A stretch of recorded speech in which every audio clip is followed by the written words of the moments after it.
Bismillahirrahmanirrahim. Assalamualaikum warahmatullahi wabarakatuh. Alhamdulillahirrahmanirrahim. Kita bertemu kembali di video kali ini. Nah, di video kali ini kita akan membahas tentang permasalahan-permasalahan yang ada di bab 2, yaitu tentang adab berpakaian di dalam Islam. Nah, ini kemarin karena ada beberapa hal ya, baik tanggal merah dan ada saudara saya yang meninggal dunia, kemudian ada doa bersama dan istighosah. Akhirnya kita tidak bisa melaksanakan tatap muka secara meet. Maka dari itu kemarin saya minta untuk menuliskan pertanyaan-pertanyaan yang berkaitan dengan materi kita ada berpakaian, yang di situ kalian masih kebingungan. Nah, langsung saja nanti kita lakukan pembahasan. Sekali lagi, jika video ini bermanfaat, jangan lupa untuk subscribe, like, dan share. Dan jika masih ada pertanyaan-pertanyaan yang masih membingungkan, masih kalian belum paham, bisa di kolom komen atau di grup kelas, di grup WA atau di Telegram. Nah, langsung saja. Ini pertanyaan dari kelas 10 MIPA 1. Pertanyaan dari Farah, absen 12. Bagaimana dengan seorang perempuan sudah balik yang sudah menutup auratnya dengan menggunakan jilbab, namun masih sempat membuka jilbab di saat beberapa waktu? Nah, kalau kita merujuk maka hukumnya makruh. Nah, kita lihat dulu kalau dia memang sudah niat 100% untuk mengenakan jilbab, maka hukumnya bisa haram, ya, bisa haram. Karena apa? Karena dia sudah niat lillahi ta'ala untuk menutup semua auratnya. Kemudian suatu waktu misalnya itu adalah kondisi yang masih memungkinkan dia untuk berjilbab, tetapi dia melepas jilbabnya, maka itu hukumnya haram. Misalnya dia sudah niat berhijab, ya, dia sudah berhijab, kemudian dia mengikuti ajang Miss Universe. Nah, ini menjadi sebuah keharaman baginya karena dia sudah berniat untuk mengenakan jilbab secara kafah atau secara syar'i, benar-benar dari dalam hatinya. Nah, kemudian makruh tadi bagaimana? Kalau dia memang masih dalam taraf latihan, saya ini sudah balik, Pak, tetapi saya masih tarafnya ingin belajar, Pak. Sedikit demi sedikit saya mengenakan jilbab. Nah, mungkin diawali dari saat saya keluar rumah, entah itu saya les, kemudian di sekolah saya berhijab, kemudian pada saat saya di rumah saya tidak mengenakan hijab. Nah, ini maka hukumnya makruh. Nah, nanti apabila jawaban saya ada yang tidak sesuai, sekali lagi saya mohon untuk dikritik, ya, disampaikan, Pak, ini mohon maaf, ini seharusnya jawabannya seperti ini, ya. Nanti mohon apabila saya salah tolong diingatkan. Nah, itu. Jadi masih mengarah kepada makruh, ya. Jadi lebih baik ditinggalkan karena kalau sudah niat maka ya harus bisa mempertahankan niatnya dengan sepenuh hati. Kemudian yang kedua, nanti masih akan ada pertanyaan yang hampir mirip, nanti kita tambah di situ. Apa hukumnya wanita? Tanya dari Katarina, ya, berhijab tetapi pakai baju yang press body, ya jelas haram. Kalau sama sudah melihat penjelasan saya di YouTube yang pertama kalinya, nanti pasti sama akan paham. Kalau memakai hijab kemudian press body sama dengan wanita-wanita yang berpakaian tetapi dia bertelanjang, ya, dia masih menampakkan bentuk tubuhnya, maka jelas hukumnya adalah haram. Kemudian dari Intan, Pak, izin bertanya, hukum memakai cadar. Nah, di sini bisa sunnah, bisa mubah, bisa wajib. Maka tadi sudah saya persiapkan. Nah, di sini sampean bisa melihat hukum memakai cadar menurut 4 mazhab. Nah, cadar itu dalam bahasa Arab disebut dengan niqab. Niqab berarti pakaian menutupi wajah seseorang. Nah, pembahasan soal hukum tidak lepas dari pembahasan batasan aurat perempuan, yaitu terkait wajah. Di sini kalau sampean lihat, ya sebagian ulama, di mayoritas ulama mazhab Hanafi, Maliki, kemudian sebagian besar ulama mazhab Syafi'i dan mazhab Hambali menyatakan wajah perempuan tidak termasuk aurat sehingga tidak wajib ditutupi. Syekh Al-Marghinani dari mazhab Hanafi berkata, ya, wabanul khurrati kullaha auratun illa wajhaha wa kafaiha. Dan keseluruhan badan perempuan merdeka adalah aurat kecuali wajahnya dan kedua telapak tangannya. Nah, di sini sampean bisa lihat referensinya dari Ali bin Abu Bakar Al-Marghinani Al-Hidayah Al-Sarah ya Al-Bidayah juz 1 halaman 285. Nah, kemudian senada dengan Al-Marghinani, Syekh Ibnu Khalaf Al-Baji dari mazhab Maliki juga menuturkan, ya, wa jami'ul mar'ati auratun illa wajhaha wa kafaiha, dan keseluruhan badan perempuan adalah aurat kecuali wajahnya dan kedua telapak tangannya. Sini sampean bisa lihat referensinya, ya, dari Al-Muntaha Sarah Al-Muwatta. Jadi Al-Muwatta kitabnya juz 4 halaman 105. Kemudian di sini juga Imam Nawawi dari mazhab Syafi'i menuturkan wa ammal mar'atu fa in kanat muratan fa jami'u badaniha auratun illal wajhah wal kafaini. Adapun perempuan jika merdeka maka seluruh tubuhnya merupakan aurat kecuali wajah dan kedua telapak tangan. Jadi bisa dilihat di Raudhatut Thalibin juz 1 halaman 104. Nah, kemudian Syekh Ibnu Qudamah Al-Hambali menyebutkan wal mar'atu kullaha auratun illal wajhah wa fil kafaini riwayatani. Dan seluruh tubuh perempuan adalah aurat kecuali wajah. Sedangkan terkait kedua telapak tangan terdapat dua riwayat. Di sini bisa dilihat Al-Kafi fi Fikhil Imam Ahmad juz 2 halaman 20. Nah, kedua sebagian ulama mazhab Syafi'i yang lain menyatakan bahwa wajah perempuan termasuk aurat, maka wajib ditutupi.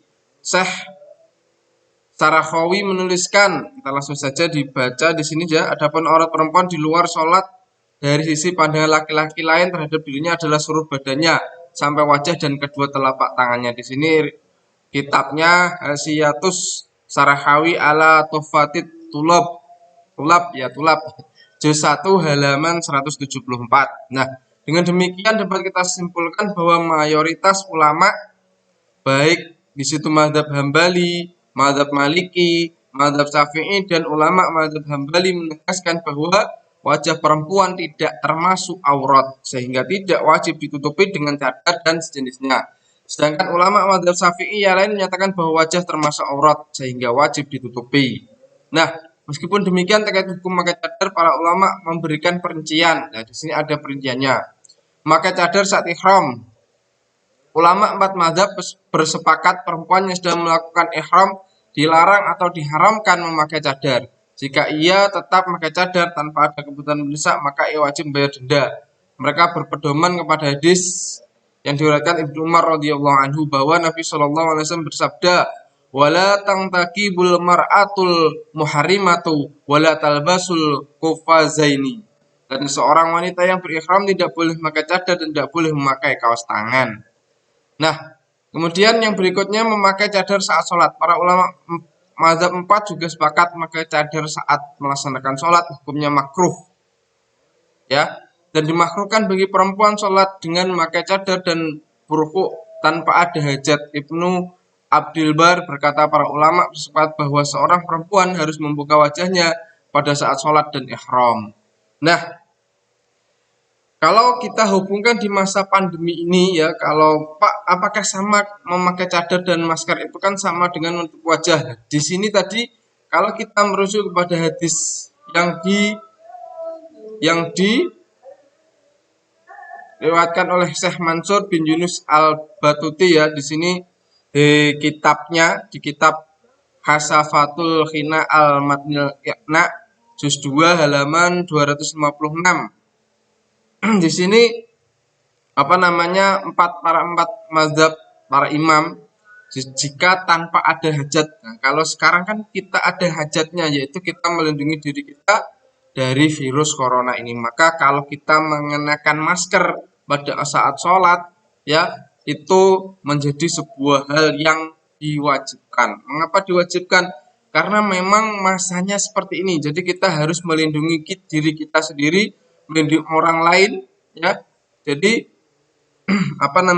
mencegah itu lebih baik daripada mengobati. Jadi kalau sekarang banyak yang sholat memakai masker, ya menutup wajahnya, itu tidak akan membatalkan sholatnya karena memang ada hajat dan sekarang memang sangatlah diperlukan. Kemudian yang ketiga adalah memakai cadar saat akad nikah. Mazhab Syafi'i, para ulama berbeda pendapat tentang hukum memakai cadar. Jadi sebagian ulama menyatakan bahwa pernikahan perempuan yang bercadar tidak sah kecuali kedua saksi mengetahuinya, baik nama, nasab, atau gambar perempuan tersebut. Ini ada referensinya, nanti bisa dibaca, ya. Kemudian akan tetapi sebagian ulama lain tidak mensyaratkan kedua saksi melihat wajah perempuan saat akad. Di sini juga ada referensinya. Nah, bagaimana kesimpulannya memakai cadar pada selain kondisi di atas? Para ulama mazhab 4 di sini juga berbeda pendapat terkait hukum memakai cadar pada saat selain kondisi di atas. Jadi kondisi dalam keadaan yang biasa, termasuk dalam bekerja.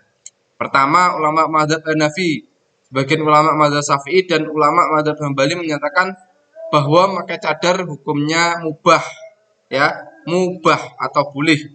Kemudian yang kedua, ulama mazhab Maliki menyatakan memakai cadar hukumnya makruh karena termasuk berlebih-lebihan dalam beragama.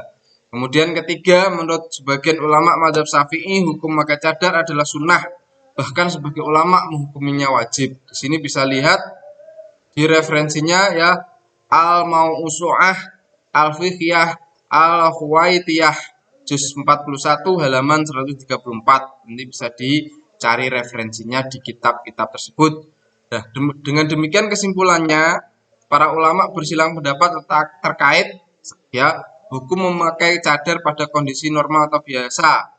Mayoritas ulama di sini memperbolehkannya. Sebagian ulama menghukumnya makruh, sebagian ulama menghukumnya sunnah, dan sebagian ulama menghukumnya wajib. Nah, semoga keragaman pendapat ulama ini bisa membuat kita semakin moderat, toleran, dan tidak mudah menyalahkan kelompok lain yang berbeda dengan kita. Wallahu a'lam. Nah, jadi jawaban tadi cukup panjang, ya. Hukum memakai cadar tadi sudah saya jelaskan panjang lebar. Nanti kalau masih ada kebingungan silahkan bisa ditanyakan. Yes, jadi ada beberapa pandangan dari para ulama. Lah, kita mengikuti yang mana? Ikutilah, ya, yang di situ sampean mampu melaksanakan agama Islam dengan sebaik-baiknya tanpa ada paksaan. Nanti kalau sampean ikut yang bercadar terus kemudian di hati sampean gak enak, nah itu akan juga menjadi ketidakikhlasan dalam beribadah. Kemudian kalau sampean berhijab kemudian tidak bercadar, ya, di situ sampean beribadah sudah enak, enjoy, ya tidak menjadi sebuah masalah. Dan yang paling penting, berpakaian sampean tidak menimbulkan fitnah dan memancing hawa nafsu orang yang memandangnya. Tuh, jadi pertanyaan dari Intan. Nanti kalau ada pertanyaan yang serupa nanti akan saya lewati, ya. Kemudian pertanyaan dari Najwa, bagaimana mengingatkan teman yang agak sulit ditegur tentang kaos kaki itu juga aurat. Nah, memang kaki wanita itu juga termasuk aurat. Jadi wanita itu sebisa mungkin menutupnya dengan kaos kaki tadi yang disarankan oleh Najwa. Nah, kemudian kalau Najwa sudah berusaha mengingatkan tetapi dia masih tetap, ya, tidak mau pakai kaos kaki, masih memperlihatkan kakinya, jari-jari kakinya, maka sudah gugur kewajiban sampean. Tetapi jangan menyerah. Alah, wis gugur kewajibanku. Wis gak usah tak eleng neh karep-karepmu porak. Itu niat sampean untuk melakukan dakwah masih kurang greng, kurang kuat ya. Jadi kalau temanmu masih belum bisa, nah cari pendekatan yang lain ya, pendekatan yang lebih enak, lebih enjoy, lebih manusiawi dan lebih diterima oleh temanmu. Ya, jadi bangun keakraban terlebih dahulu, bangun persaudaraan terlebih dahulu dengan temanmu ya. Tunjukkan, berikan contoh apa namanya, berpakaian yang baik, berperilaku yang baik, insya Allah atas dasar kamu memberi suri tauladan yang baik, contoh yang baik tadi, temanmu kalau kamu ingatkan, dia akan, oh iya, seperti itu. Jadi akan tergerak dan mendapatkan hidayah dari Allah Subhanahu wa taala. Tuh. Kemudian pertanyaan dari Levina. Pertanyaan dari Levina. Di sini bagaimana cara menanggapi perempuan yang berusaha mengotak-ngatik pengertian self aurat, menjaga aurat dengan logikanya, kemudian berkesimpulan menutup aurat tidak perlu lah. Ini sama tidak perlu bingung, ya, tidak perlu bingung menanggapinya. Kesimpulannya, apa yang dia pikirkan itu akan merugikan dirinya sendiri. Ya, wes gak penting aku gak sah jilbaban, penting apa namanya aku klamben, bah aku tank topan, bah aku apa celonanan cekak gak popo, wong awak-awak aku dewi, aurat-auratku dewi. Nah, itu kalau dia belum terjebak, belum terkena musibah yang akan merugikan dirinya sendiri, maka dia tidak akan bisa memahami apa yang kamu ingatkan. Yang penting tadi seperti Najwa, kamu harus terus berjuang ya, mendekati dia, berteman dengan dia, menjalin hubungan yang baik, menjalin ukhuwah yang baik. Kemudian kamu bisa merubah mindset dan logikanya. Nah, pada akhirnya dia mau menutup auratnya tadi. Dan didoakan, jangan lupa setiap sholat didoakan temanmu itu ya, dia mendapatkan hidayah dan mau merubah dirinya. Ya, jangan sampai temanmu nanti karena kamu sudah malas gugur kewajiban, wis karep-karepmu, kemudian dia apa namanya suka mengumbar aurat, kemudian dia menjadi korban ya pemerkosaan, pencabulan ya, terus apa namanya ditipu oleh laki-laki hidung belang dan lain sebagainya. Nanti kamu juga sebagai teman juga akan merasakan rasa sakitnya. Jadi sekali lagi jangan menyerah untuk mengajak kepada teman-temanmu untuk menutup auratnya dengan baik. Kemudian tanya dari Jessica ya. Jika ada seorang wanita yang sudah lama menggunakan cadar, kemudian dia melepas cadarnya, apa hukum ada yang melarangnya? Kembali kepada aturan ada berpakaian yang sudah saya jelaskan tadi mengenai cadar ya. Cadar bisa menjadi sunnah, mubah, makruh dan wajib ya. Kalau dia hanya fashion, ya sudah, wong nyatanya hanya fashion, mau diapakan lagi. Terus hukumnya melepas cadar. Nah, tadi hukum cadar tadi kan Saman harus pahami lebih lanjut lagi. Dan pertanyaan dari Farah, bagaimana jika ada perempuan terlanjur menutup auratnya, sudah terlanjur, kemudian dia ternyata belum siap, jadi dia merasa sering buka tutup aurat. Ya, bagaimana dilanjutkan atau sekalian berhenti saja? Wah, awakmu gini jilbaban, bae los-losan, bae pacaran dan lain sebagainya. Wes gak usah jilbaban cepotan nah. Ini perkataan-perkataan yang salah. Kalau ada orang salah jalan ya, ada orang yang salah jalan. Misalnya tujuannya ke Pace lewat Ayani. Ternyata dia nggak lewat Ayani, dia lewat Gondang, dia lewat Terjoso. Nah, di situ jangan kamu marahi, gue bocah genah orang Pace terus marah-marah dan lain sebagainya.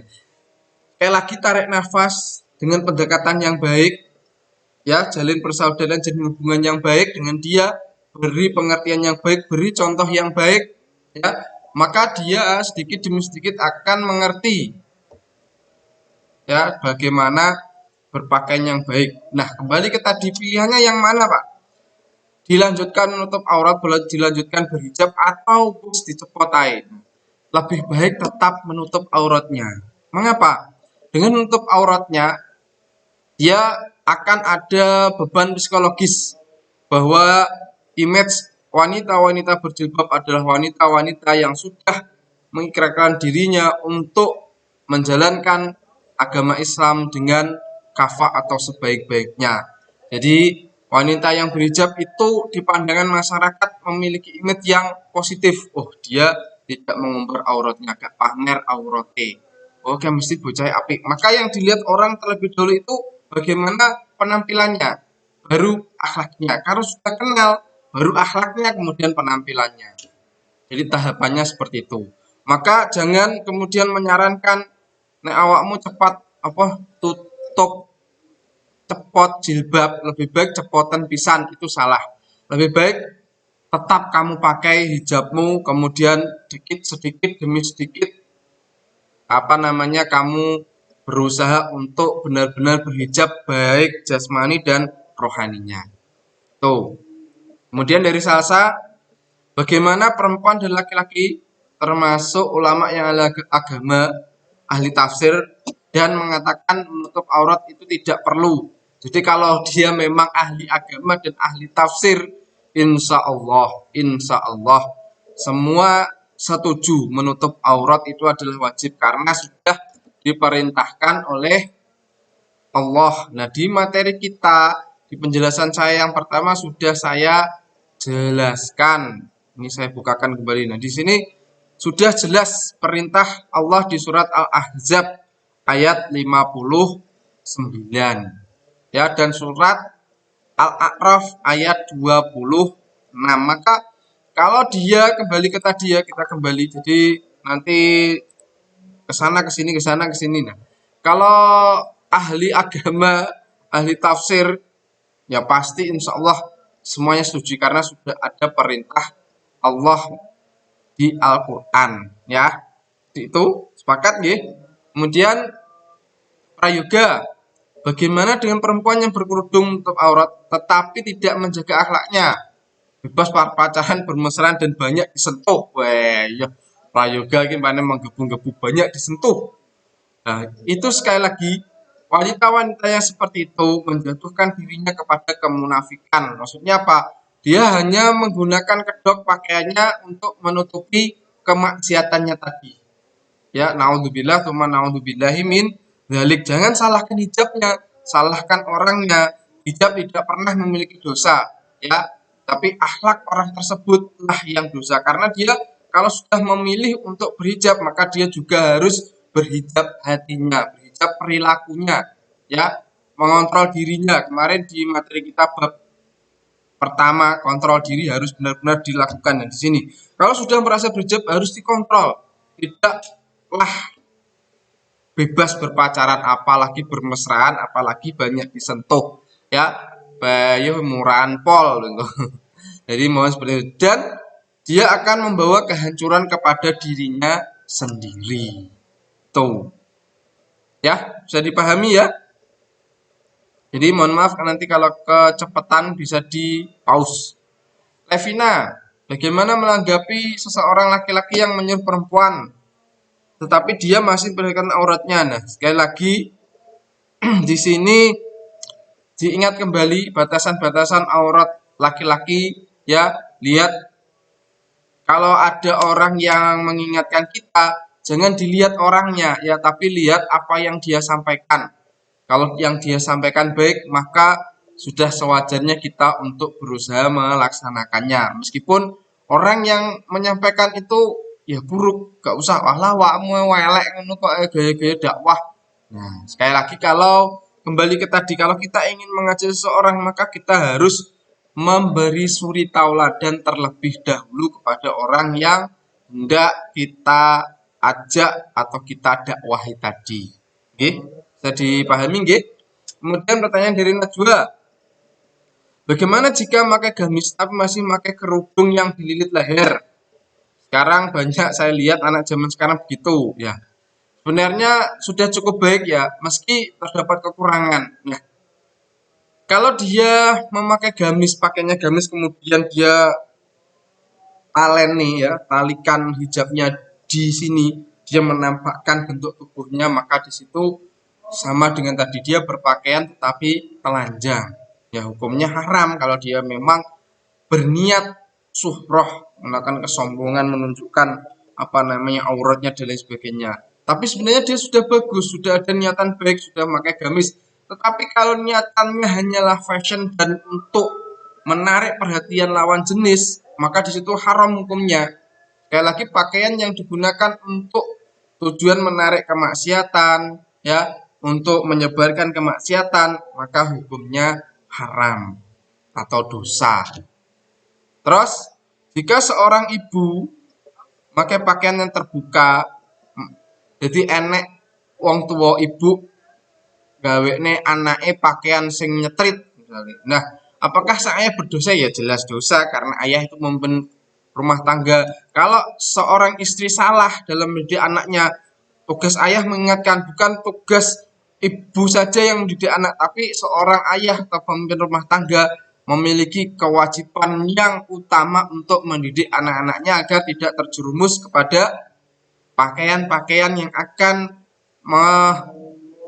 menarik orang tua tersebut ke neraka, ya. Jadi kalau ada anak melakukan dosa, ya orang tua harus juga bertanggung jawab karena pendidikan pertama itu diterima anak dari orang tuanya. Maka kalau ada orang tua atau ibu gawe ini pakaian sing nyetrit-nyetrit terus pendek-pendek lah, ayah harus mengingatkan, bu yo aja ngono to bu, anakmu parep mbok dadekne mohon maaf pural misalnya atau mbok dadekne penghibur dan lain sebagainya. Janganlah kemudian orang tua atau sampean itu bangga ada adikmu suka-suka joget, kemudian suka-suka posting-posting di TikTok atau di media sosial joget-joget seperti itu, dan kamu tidak mengingatkan, apalagi kamu ikutan, apalagi orang tuanya ikutan, naudzubillah, tsumma naudzubillahi min dzalik, itu akan menjadi dosa jariyah yang akan dia terima sampai di yaumul kiamah meskipun dia sudah meninggal, selama video itu masih diupload,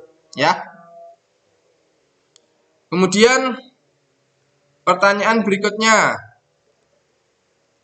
dari Septina, silakan, hukum menurut aurat wajib, maka apakah jika keluar rumah harus menggunakan pakaian syar'i? Ya jelas, maksudnya harus menggunakan hijab, pakaiannya tertutup, itu jelas, atau diperbolehkan. Nah, dia tidak, kalau sudah niat, tadi sudah saya jelaskan, kalau sudah niat berhijab, maka dalam situasi dan kondisi yang bagaimanapun sampean juga harus tetap mempertahankan keyakinanmu, ya.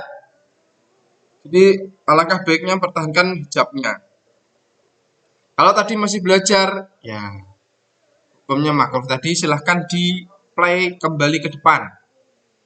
Najwa, saudara saya ada yang sudah mengajar anaknya pakai cadar sejak kecil, namun para tangga, nah, mengejek, terus dilanjutkan mengajarkan pakai cadar atau dilepas. Kembali kepada penjelasan mengenai cadar tadi, Cak. Jadi cadar itu sebenarnya dulu di Arab itu mengapa banyak wanita bercadar, ya. Memang satu, kondisi geografisnya seperti itu, banyak gurun pasir dan lain sebagainya. Kemudian yang kedua, nafsu orang Arab dengan nafsu yang ada di kita di timur ini itu berbeda, ya. Masih besaran nafsusanya. Jadi maka banyak wanita-wanita yang berhijab saja masih mengundang nafsu, ya, apalagi menampakkan wajahnya. Maka di sana tadi kalau kita bahas lebih lanjut mengenai sejarah 4 mazhab tadi akan kita pahami. Di sana saja kalau berhijab masih menimbulkan nafsu bagi laki-laki yang melihatnya. Maka di situ banyaklah orang yang memakai cadar, ya, cadar agar tidak diganggu oleh laki-laki yang memiliki nafsu yang tadi berapi-api. Itu. Jadi kalau kita membahas tentang sejarah cadar itu panjang, ya, intinya seperti itu. Jadi gak usah terpengaruh pandangan orang ben yang kalau kamu yakin itu baik dan baik menurut syariat Islam, jalankan. Ya, tidak usah melihat pandangan orang-orang. Kemudian pertanyaan dari Indras Tata. Balita, kalau balita itu bayi umur 5 tahun pakai pakaian syar'i, ya luar biasa, pendidikan dari orang tuanya sangat-sangat bagus, ya. Kemudian Faiza, menggunakan pakaian syar'i, ya simak kembali penjelasan yang telah di-share di YouTube, ya. Cek kembali penjelasan yang pertama. Apakah wanita menopause boleh untuk membuka aurat? Ya jelas tidak boleh. Itu dari sampean balik sampai meninggal dunia. Jadi dari kita balik meninggal dunia, kita harus tetap menjaga aurat kita. ya, maka Allah akan menjaga keburukan kita sampai di hari kiamat nanti. Jadi aurat itu seperti keburukan. Jadi orang yang menutupi keburukannya maka keburukannya akan ditutupi oleh Allah. Jadi bagi orang yang membanggakan keburukannya, maka ya jangan kaget kalau Allah menunjukkan keburukan kita di mata banyak orang. Ya, itu yang perlu digarisbawahi. Jadi wanita yang sudah tua juga masih harus menutup auratnya, meskipun lah Pak sing didelok apane to Pak? Mosok delok wong tuwek kuwi iso dadi bernafsu. Kita kan tidak tahu. Kita kan tidak tahu.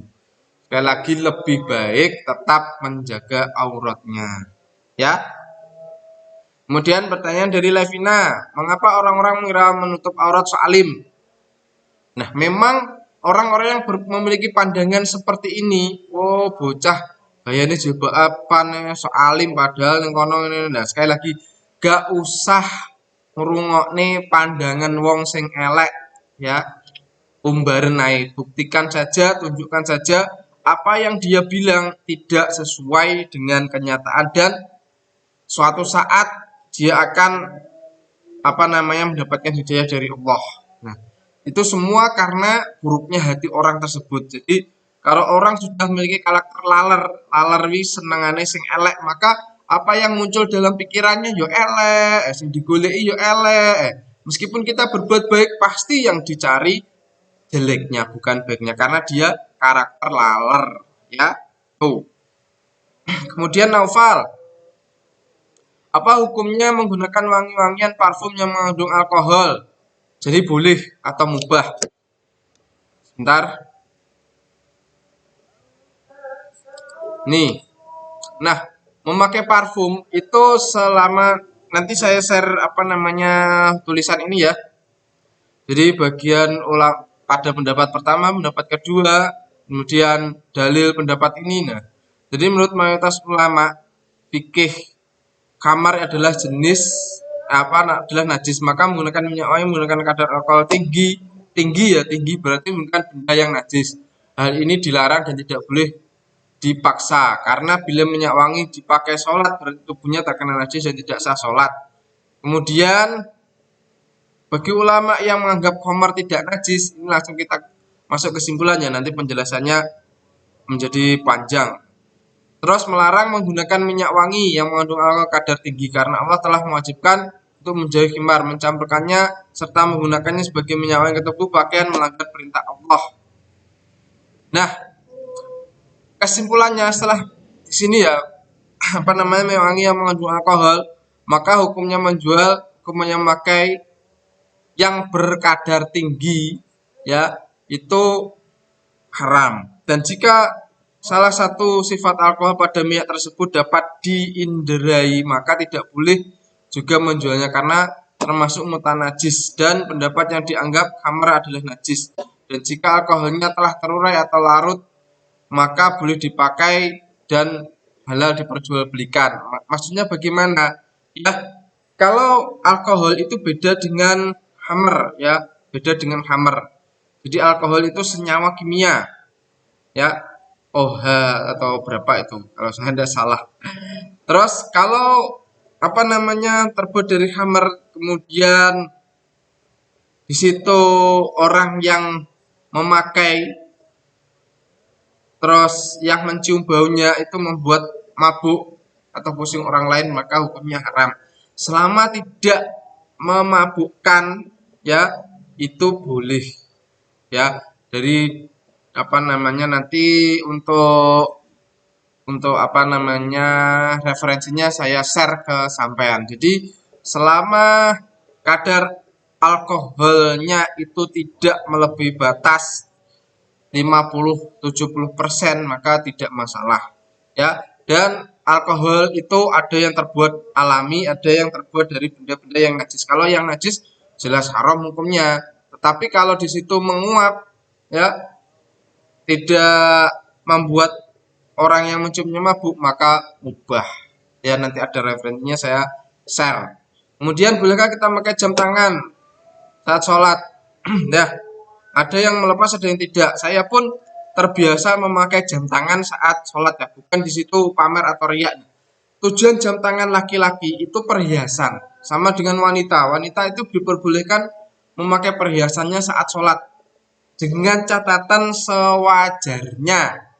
Pakai anting ya anting yang kecil, bukan anting sing wah gir emas, gelang emas, kalung emas kemudian bentuknya gir 5 kilo, 10 kilo. Nah, itu haram hukumnya kalau dipakai sholat. Kalau misalnya sebatas wajar dia pakai kalung biasa kemudian sholat, boleh.